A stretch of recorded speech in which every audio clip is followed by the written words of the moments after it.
मेरा नाम उपासना है और रात के 8:30 बज चुके हैं। हमारे चैनल में कहानी सुनाने का सिलसिला बदस्तूर जारी है। आज की कहानी में आपको पता चलेगा कि कैसे एक महिला अपने पति को धोखा देकर अपने प्रेमी से रोजाना संबंध बनाती है। साथ ही बाद में उसी प्रेमी को अपने पति के द्वारा अपनी ननद को मरवाने की सुपारी भी दिलाती है, क्योंकि ननद ने एक दिन भाभी और प्रेमी को शारीरिक संबंध बनाते हुए देख लिया था। लेकिन हत्या की एक वजह और थी जो आपको हैरान कर देगी। एक शमशान के बाहर एक सूटकेस पड़ा था। जब सूटकेस को खोला गया तो अंदर से एक लड़की की लाश निकली। लाश पूरी तरह से जली हुई थी। उसका चेहरा पहचान पाना बहुत मुश्किल था। अब सवाल था कि कातिल उस सूटकेस को शमशान के बाहर फेंक कर क्यों गया। जब इस वारदात का सच सामने आया तो लालच की एक ऐसी कहानी सामने आई जिसने सबके होश उड़ा दिए। 1 नवंबर को करवा चौथ का दिन था। पूरी दुनिया में सुहागनों ने अपने अपने पतियों की लंबी उम्र के लिए व्रत रखा, दुआएं मांगी। लेकिन करवा चौथ के अगले ही दिन यानी 2 नवंबर की सुबह उत्तर प्रदेश के बागपत जिले के गांव सिसाना में एक ऐसी वारदात हुई कि मंजर देखकर सारे लोग दंग रह गए। गांव में शमशान घाट के बाहर एक सूटकेस में किसी लड़की की लाश पड़ी थी और सूटकेस को आग के हवाले किया जा चुका था। सुबह सुबह टहलने निकले गांव वालों ने जब यह मंजर देखा तो उन्होंने फौरन पुलिस को इत्तला दी। मौके पर पहुंची पुलिस ने लाश को बरामद कर पोस्टमार्टम के लिए भिजवाया और इसी के साथ लड़की के बारे में गांव वालों से पूछताछ शुरू की। लेकिन गांव तो छोड़िए, आसपास के पूरे इलाके में ना तो कोई इस लड़की को पहचानता था और ना ही ऐसी कोई लड़की किसी के घर से गायब थी। वैसे भी आग की वजह से लड़की का चेहरा कुछ इतनी बुरी तरह बिगड़ चुका था कि उसकी पहचान भी मुमकिन नहीं थी। ऐसे में पुलिस के सबसे पहले यही पता करने की चुनौती थी कि आखिर ये लाश है किसकी। जाहिर है इसके बाद ही मामले की तफ्तीश आगे बढ़ सकती थी। पुलिस ने जांच आगे बढ़ाने के लिए गांव के आसपास लगे सीसीटीवी कैमरों में रिकॉर्ड हुए फुटेज की चेकिंग करने का फैसला किया और इस कोशिश में पुलिस को पहला क्लू मिला। पुलिस को सीसीटीवी में एक सिल्वर कलर की स्विफ्ट डिजायर कार नजर आई जो देर रात गांव की तरफ आती और कुछ देर बाद वापस जाती हुई दिख रही थी। ये कार गांव में किसी की नहीं थी।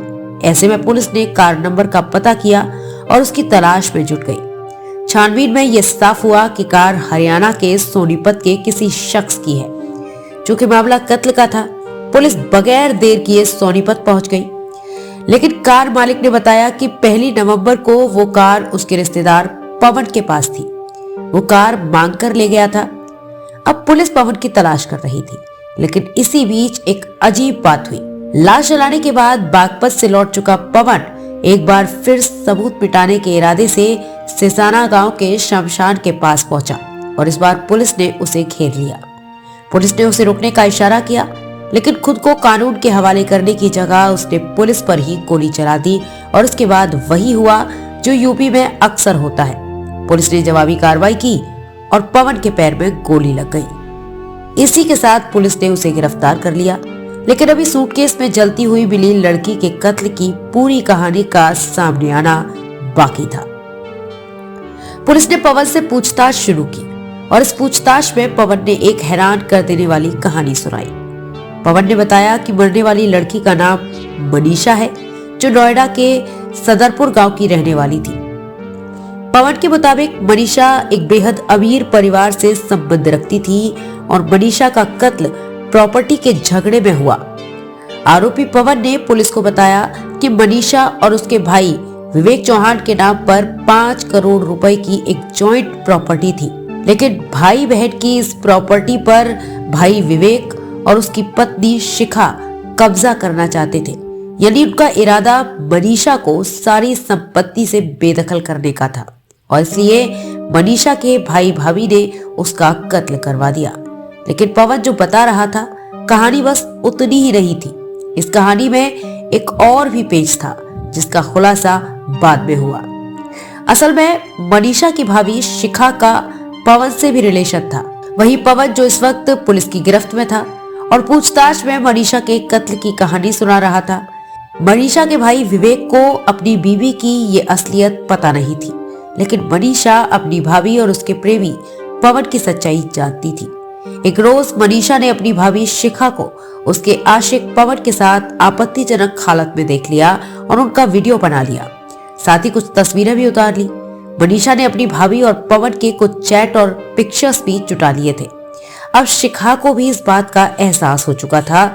ऐसे में शिखा अपनी ननद मनीषा से दुश्मनी रखने लगी और उसने मनीषा के कत्ल की डबल प्लानिंग की। एक तरफ तो उसने अपने पति विवेक को समझाया कि मनीषा कभी भी प्रॉपर्टी के कागजात पर साइन नहीं करेगी और उन्हें 5 करोड़ रुपए की प्रॉपर्टी कभी नहीं मिलेगी।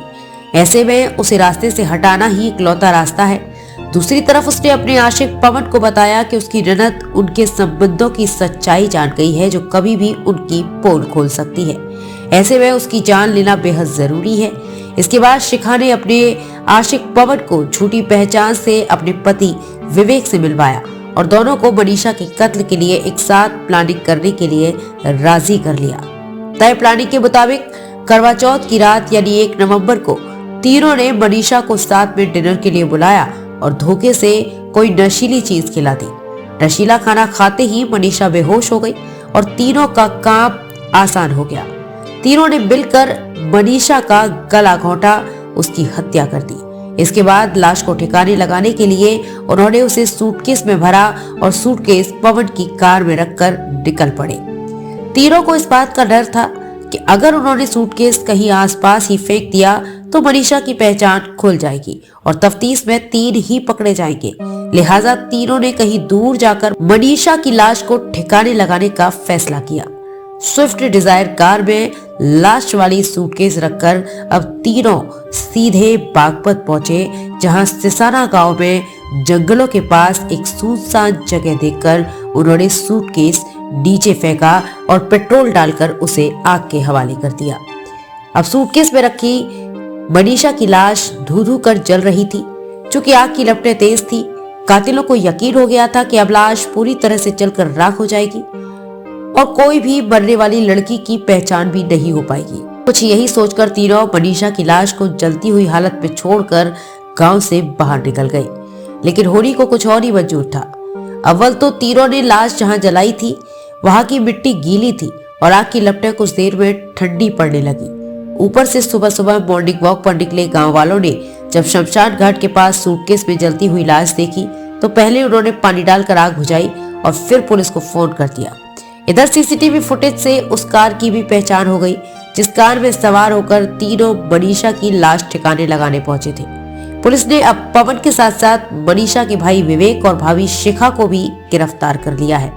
इसी के साथ ये साफ हो गया कि एक लड़की से दुश्मनी रखने वाले 3 लोगों ने एक साथ साजिश रचकर न सिर्फ उसका कत्ल कर दिया बल्कि कत्ल वाली जगह से करीब 75 किलोमीटर दूर ले जाकर उसकी लाश भी ठिकाने लगा दी थी। लेकिन आखिरकार पुलिस जली हुई लाश के सहारे लड़की के कातिलों तक जा पहुंची थी।